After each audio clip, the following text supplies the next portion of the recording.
Muy buenas noches a todos. Estamos en este momento dando inicio a nuestro día de oración número 839. Es una gran bendición de parte de nuestro Señor, de nuestro gran Dios, que nos permite reunirnos en torno a su presencia. Les animo a que se queden. Si es la primera vez que usted ingresa a este grupo, le pedimos que dedique un tiempo, que disponga de un momento para Dios. Tal vez usted en este día ya hizo muchas cosas para este mundo y es un momento especial para que usted le pueda dedicar un tiempo de agradecimiento a Dios. Lo único que haremos en este grupo será leer, digamos, un pasaje de la Biblia, y de igual manera lo estudiaremos durante un periodo corto y luego haremos una oración a nuestro Dios. Así que lo animo a que se quede, a que se acomode, a que busque una Biblia y de esta manera pueda participar con nosotros. Es también muy importante tener en cuenta el propósito que tenemos como grupo, que básicamente pues implica el hecho de querer crecer en el conocimiento de Dios, de crecer en la comunión con Dios y de crecer en nuestra vida como seres humanos, hijos de Dios. Entonces, sin más preámbulo, queridos amigos y hermanos, vamos a orar al Señor, vamos a pedirle que nos ayude en esta noche, que nos bendiga, que nos permita realizar su voluntad, comprender su voluntad. Así que les pido a cada uno que se concentren, que dispongan de este tiempo para Él. Amado Señor, bendito Salvador nuestro, te agradecemos, Señor, por tu buena voluntad, Señor, por tus misericordias, que son nuevas cada mañana, Señor. Que a pesar de nuestras conductas, Señor, a pesar de nuestras acciones, de nuestros pensamientos e intenciones, Señor, tú sigues extendiendo tu mano de misericordia. Sabemos que un día eso va a terminar, Señor, y eso debe traer temor a nuestro corazón. Ayúdanos, Señor, para que nuestra vida cambie, para que nos motivemos a seguirte con fidelidad, con esfuerzo, Señor. Ayúdanos a ser obedientes, Señor. Ayúdanos a entender en esta noche tu palabra. Trata con cada corazón, Señor. Trata con el mío primeramente, Señor. Ayúdame a predicar, a transmitir tu palabra, Señor. Solo tu verdad, amado Dios. Permite que sea un portavoz tuyo. Permite que yo pueda hacer lo que tú quieres hacer con tu pueblo, Señor. Ayúdame, dirígeme y te pido que tengas a cada persona que nos oye en cuenta, Señor, y que les ayudes, Señor, a comprender profundamente lo que tú quieres con ellos, Señor, que ellos puedan hoy ser atravesados por tu palabra, ser guiados por tu Espíritu Santo. Señor, esto te lo pedimos en el nombre perfecto de Cristo Jesús. Amén y amén. Bueno, como les venía diciendo, nosotros estamos haciendo un estudio de la Biblia capítulo por capítulo, libro por libro, y ya nos encontramos en este momento en el Salmo 106. Empezamos, digamos, en el Génesis y ya nos encontramos en el Salmo 106. Así que vamos a leer el Salmo 106. Estemos por favor atentos. Dice así: Aleluya, den gracias al Señor porque Él es bueno. Su gran amor perdura para siempre. ¿Quién puede proclamar las proezas del Señor o expresar toda su alabanza? Dichosos los que practican la justicia y hacen siempre lo que es justo. Acuérdate de mí, Señor, cuando muestres tu bondad a tu pueblo. Ven en mi ayuda el día de tu salvación, porque para que yo pueda disfrutar del bienestar de tus escogidos, participar de la alegría de tu pueblo y expresar mis alabanzas con tu heredad. Hemos pecado, lo mismo que nuestros antepasados. Hemos hecho lo malo y actuado con iniquidad. Cuando nuestros antepasados estaban en Egipto, no tomaron en cuenta tus maravillas, no recordaron la inmensidad de tu gran amor, y se rebelaron junto al mar, el mar rojo. Pero Dios los salvó, haciendo honor a su nombre para mostrar su gran poder. Reprendió al mar rojo, y éste se quedó seco. Lo condujo por las profundidades del mar como si los condujo por las profundidades del mar como si cruzaran por un desierto. Los salvó del poder de quienes los odiaban. Los rescató del poder de sus enemigos. Las aguas envolvieron a sus adversarios y ninguno de estos quedó con vida. Entonces ellos creyeron en sus promesas y le entonaron alabanzas, pero muy pronto olvidaron sus acciones y no esperaron a conocer sus planes. En el desierto se dieron a sus propios deseos. En los páramos pusieron a prueba a Dios, y Él les dio lo que pidieron, pero les envió una enfermedad devastadora. En el campamento tuvieron envidia de Moisés y de Aarón, el que estaba consagrado al Señor. Se abrió la tierra y se tragó a Datán, sepultó a los seguidores de Abirán. Un fuego devoró a ese grupo, las llamas consumieron a los malvados. En Horeb hicieron un becerro, se postraron ante un ídolo de fundición, cambiaron a quien era su gloria por la imagen de un toro que come hierba. Se olvidaron del Dios que los salvó y que había hecho grandes cosas en Egipto, milagros en la tierra de Cam y maravillas asombrosas junto al Mar Rojo. Dios amenazó con destruirlos, pero no lo hizo por Moisés, su escogido, quien se puso él en la brecha e impidió que su ira los destruyera.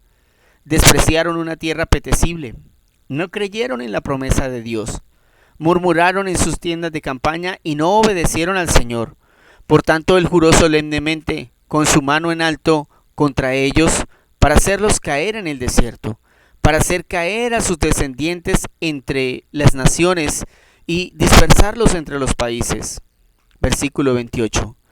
Se sometieron al yugo de Baal Peor y comieron sacrificios de los muertos. Provocaron la ira del Señor con sus malvadas acciones y les sobrevino una plaga. Pero Finés se levantó e intervino y la plaga se detuvo. Esto se le acreditó como un acto de justicia para siempre, para todas las generaciones. Junto a las aguas de Meribá hicieron enojar al Señor, y a Moisés le fue mal por culpa de ellos, porque se rebelaron contra el Espíritu de Dios, y Moisés habló sin pensar lo que decía. No destruyeron a los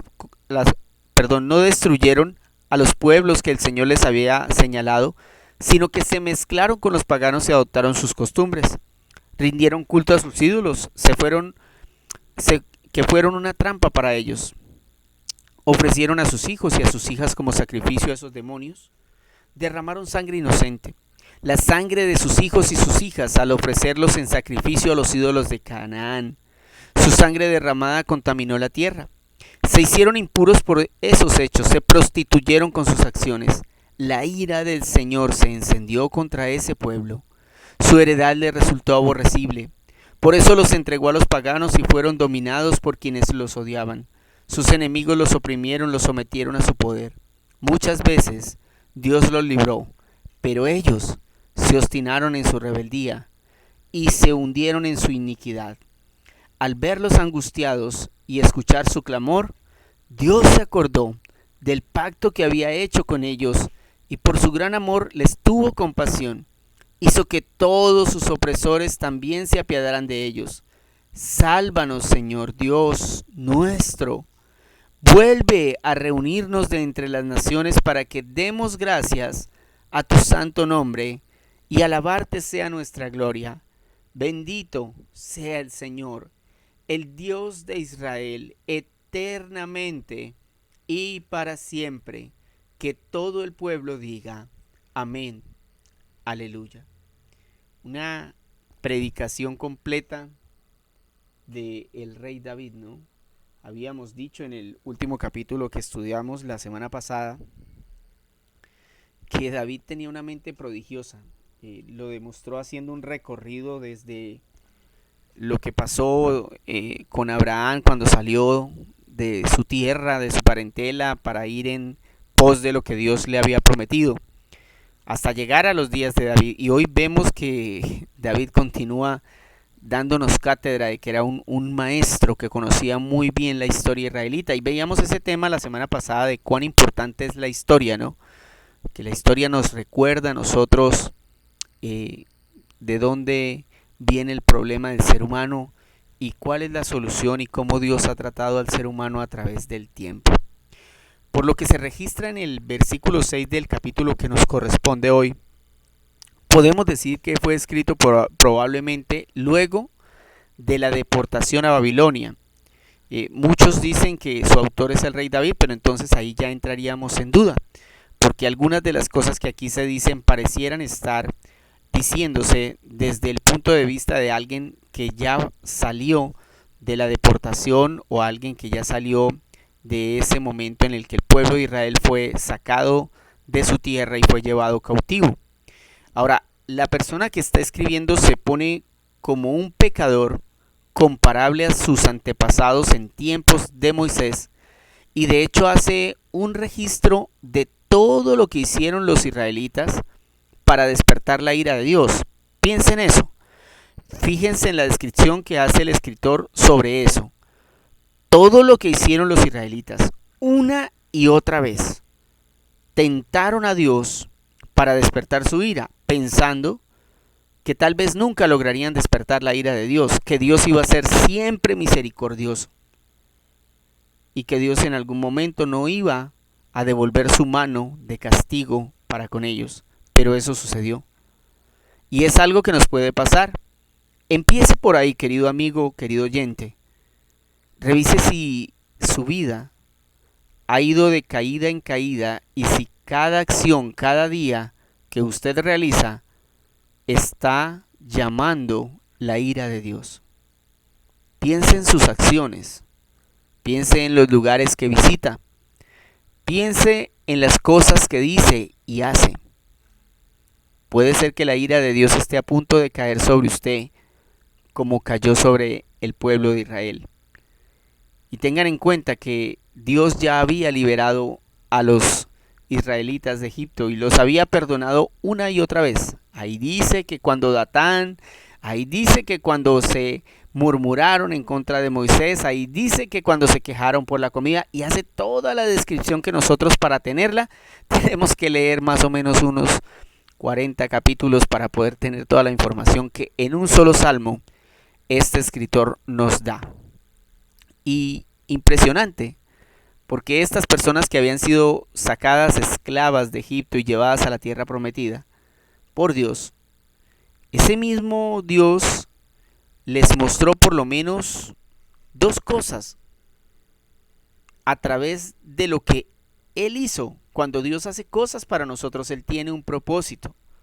Pero si nosotros nos atrevemos después de lo que Él hace a ofenderlo, eso es muy grave. Con Dios no se juega. Porque aunque Dios siempre está dispuesto a perdonar, a restaurar, eso sí, cuando nos humillamos, Dios tiene un límite para las cosas. Y por eso al tema de hoy yo le di por título Dios y el equilibrio. Porque hay personas que quieren tomar la gracia del Señor y pisotear la sangre de Cristo, tal vez pensando que no va a suceder nada. Pensando en cómo muchos teólogos y denominaciones se pelean entre sí porque cada quien defiende su verdad. Siempre se van a los extremos y ocasionan daño y hasta odio entre hermanos de distintas denominaciones.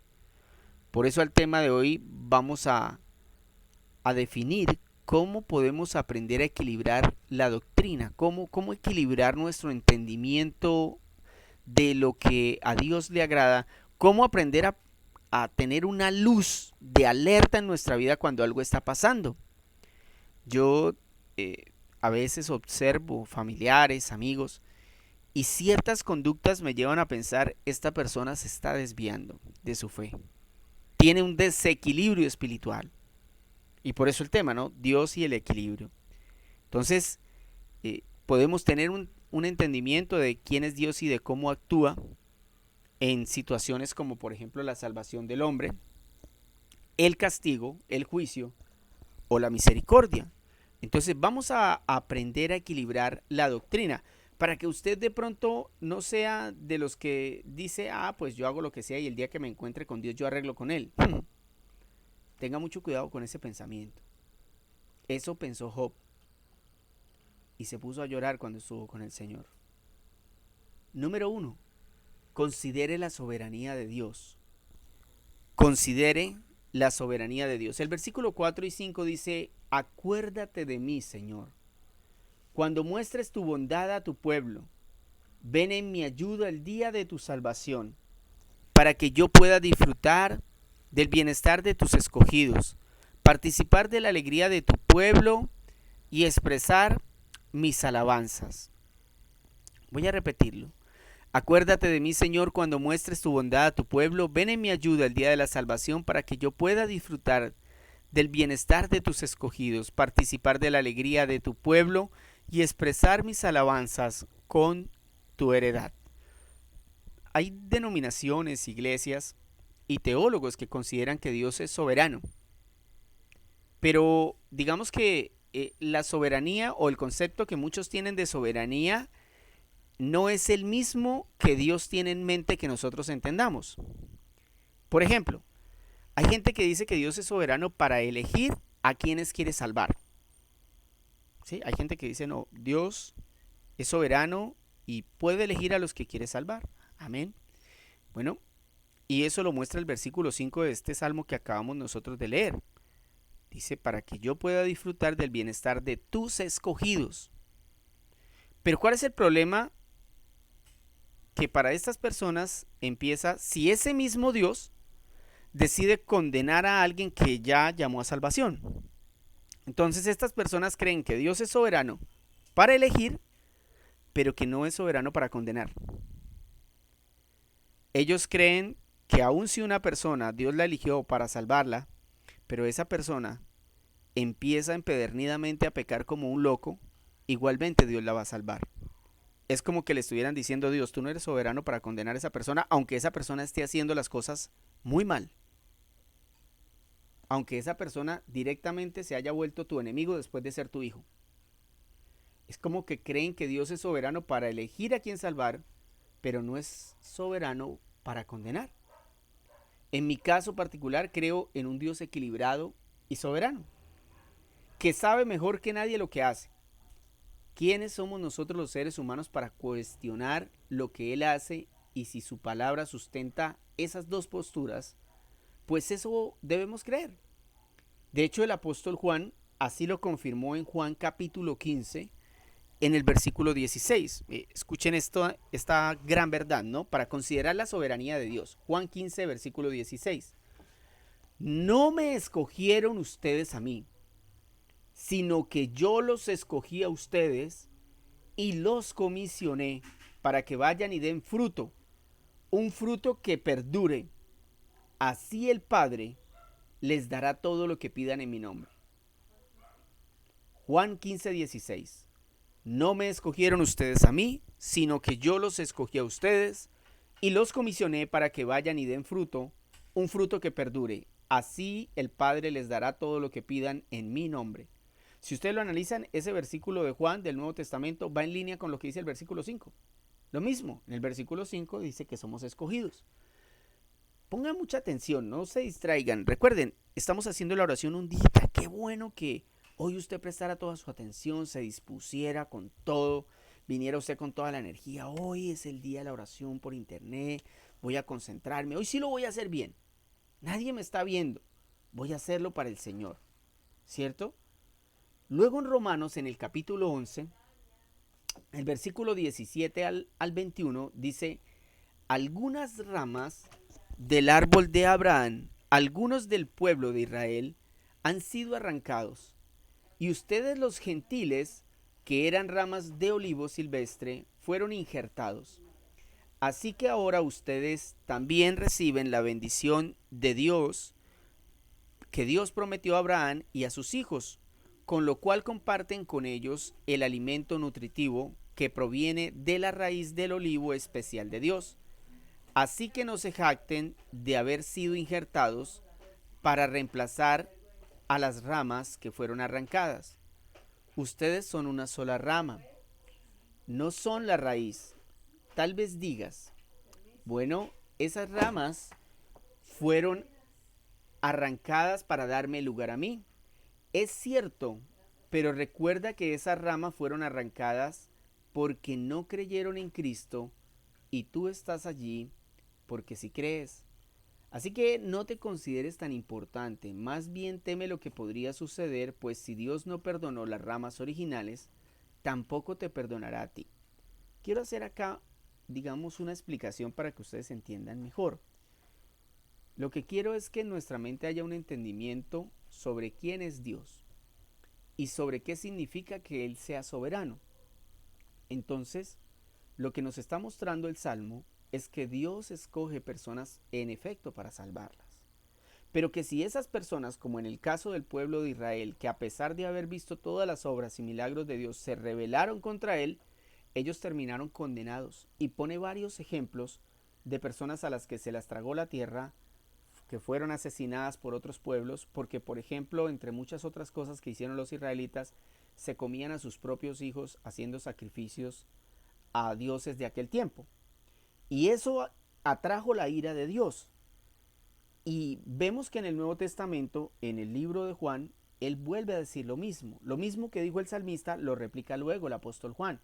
Él dice, no me escogieron a ustedes, está hablando nuestro Señor Jesús, no me escogieron ustedes a mí, o sea, usted no escogió a Dios, Dios lo escogió a usted.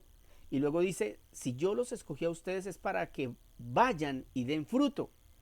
O sea que aquel que Dios ha escogido para su reino debe dar fruto. Entonces verifique si usted da fruto para el Señor. ¿Es usted una persona que honra a Dios? Porque entonces luego el apóstol Pablo en la carta a los romanos, él dice, algunas ramas, Romanos 11:17 dice, algunas ramas del árbol de Abraham, o sea, los israelitas, algunos del pueblo de Israel han sido arrancados. Y ustedes los gentiles, o sea, nosotros los que no somos del pueblo de Israel, que éramos olivos silvestres, o sea, que no pertenecíamos a Israel, fuimos injertados. Así que ahora ustedes también reciben la bendición que Dios prometió a Abraham y a sus hijos, con lo cual comparten con ellos el alimento nutritivo que proviene de la raíz del olivo especial de Dios. Así que no se jacten, nos está diciendo a nosotros, que ahora pertenecemos al pueblo de Dios. Así que no se jacten de haber sido injertados para reemplazar a las ramas que fueron arrancadas, los israelitas, porque en lugar de creer en Cristo cuando Él vino, ¿qué hicieron? Lo mataron. Ustedes son solo una rama, ustedes no son la raíz. Mire que acá el Señor nos pone en tierra. Nos dice, ojo porque ustedes fueron injertados, pero ustedes no son el árbol, ustedes son ramitas que yo he puesto, por mi soberanía. Versículo 19, tal vez digas, bueno, esas ramas fueron arrancadas para darme un lugar a mí, o sea, los israelitas fueron dejados atrás.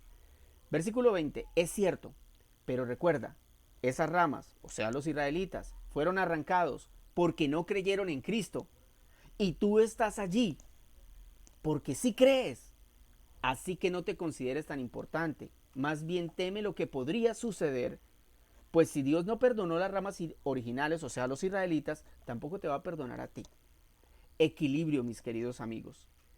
Dios quiere equilibrio, Él quiere que las personas entiendan que lo único que merecemos de Él es el castigo en el infierno. Y sin embargo, ¿qué nos ha dado Dios? Por gracia, una oportunidad de salvación a través de su Hijo Jesucristo. Todo el que pone la mirada en Jesús, todo el que pone su confianza en Él, su esperanza en Cristo, jamás será defraudado.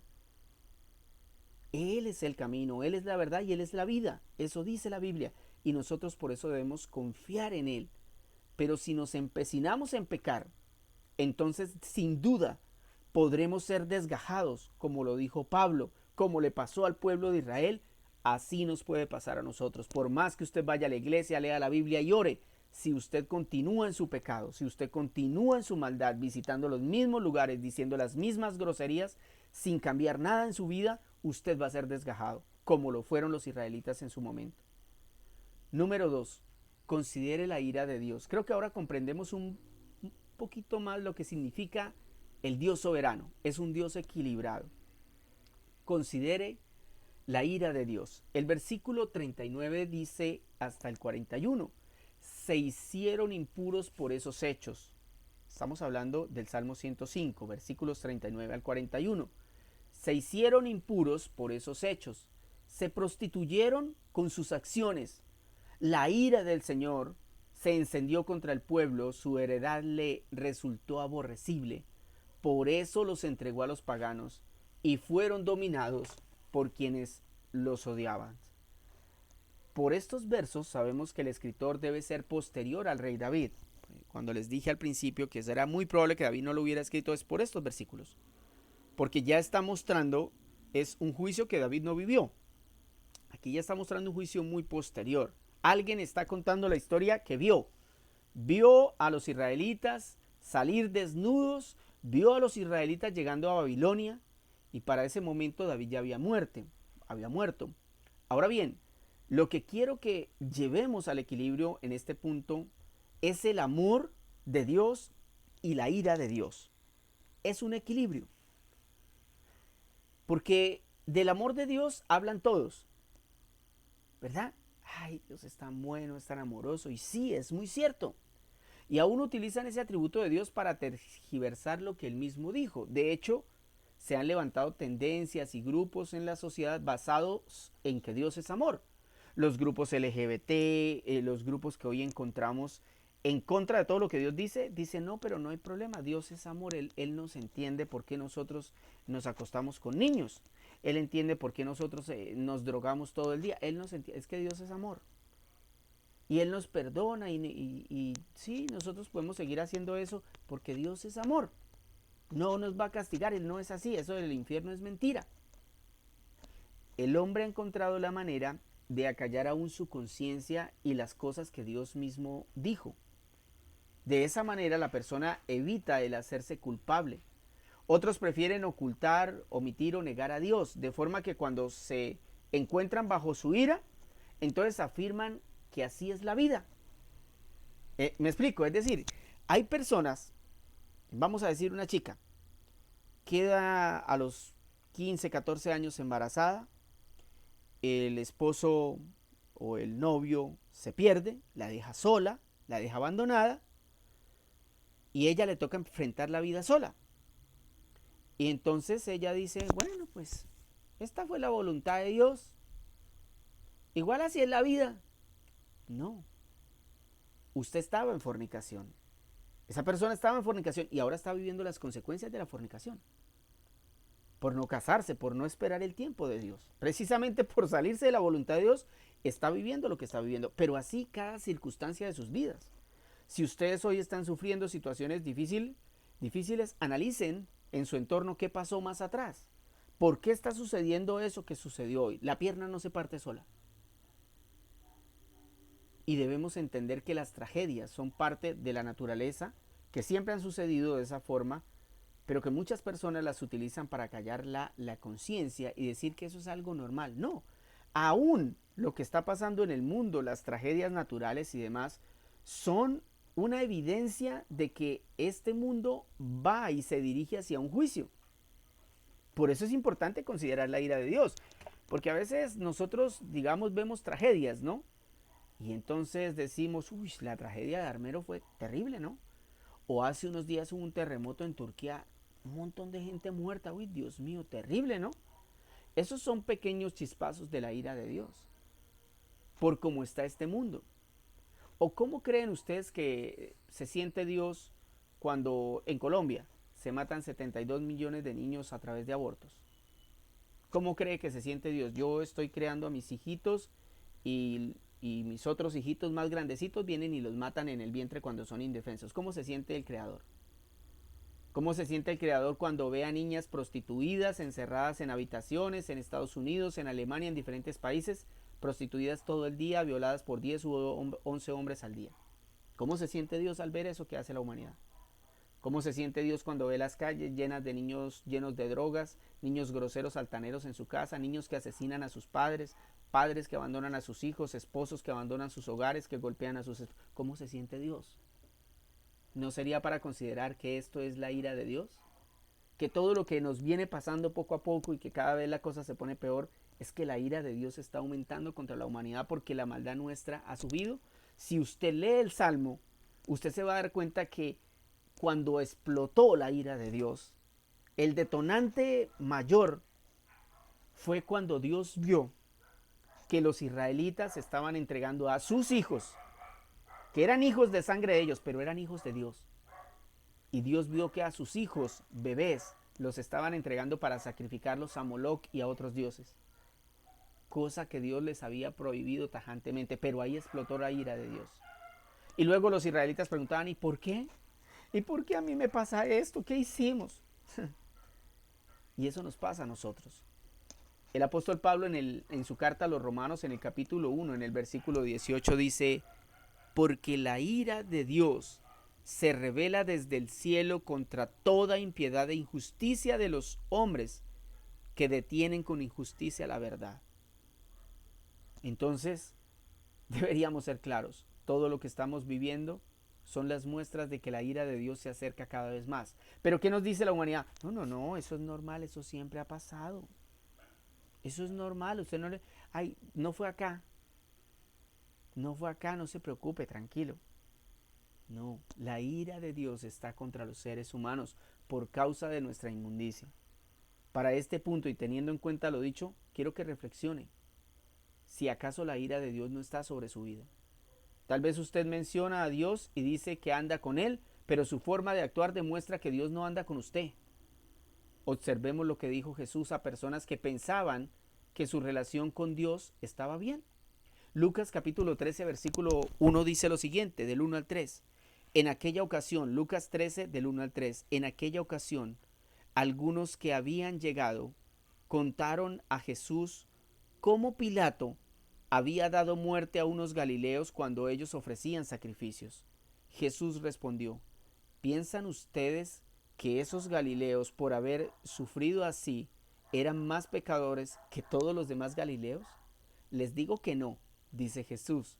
De la misma manera, todos ustedes, a menos que se arrepientan, perecerán. Lo que nuestro Señor Jesucristo está haciendo con estas personas es decirles: su mente está bien, solo una parte. Ustedes están seguros de que más allá de Pilato fue la ira de Dios la que cayó sobre esas personas.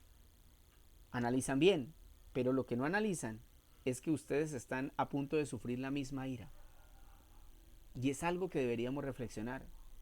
Por eso en amor a Cristo nosotros deberíamos acudir a Él en arrepentimiento. Ahí está el equilibrio de un Dios que es justo y amoroso, pero que requiere de nosotros la humillación, el arrepentimiento y el cambio. Que entendamos la gravedad del pecado y la grandeza de su amor que dio a su Hijo para salvarnos. Número 3. Considere la misericordia de Dios. Recuerde entonces, hoy estamos aprendiendo cómo equilibrar nuestro conocimiento o doctrina de Dios. Y hay 3 columnas muy importantes. Entender y considerar la soberanía de Dios, para que usted no se vaya ni a un extremo ni al otro. Considerar la ira de Dios, entender que Dios es amor, pero que este mundo está bajo su ira y a menos que nos volvamos a Él, vamos a sufrir un juicio sin precedentes. Tercero, considere la misericordia de Dios y con este finalizamos. Versículos 44 al 47 dice: al vernos angustiados y escuchar su clamor, Dios se acordó del pacto que había hecho con ellos y por su gran amor les tuvo compasión. Hizo que todos sus opresores también se apiadaran de ellos. Sálvanos, Señor nuestro. Vuelve a reunirnos de entre las naciones. Acá está la prueba de que este salmo no es de David. Sálvanos, Señor nuestro. Vuelve a reunirnos de entre las naciones, para que demos gracias a tu santo nombre y alabarte sea nuestra gloria. Este pasaje es hermoso. Noten cómo empieza el verso: al vernos angustiados y escuchar nuestro clamor. ¿Cuándo fue que el Señor vino en ayuda de estos israelitas que estaban fuera de Israel, esclavizados, trabajando para la gente más mala de este planeta en aquel tiempo? Y estas personas alcanzaron a vivir todo el juicio de salir desnudos, de perder la comida, de ver asesinar a sus hijos, violar a sus mujeres, pero durante ese tiempo su corazón permaneció duro. No sabemos cuántos años pasaron, pero hubo un día, hubo un momento donde los israelitas reaccionaron y se registraron esas palabras.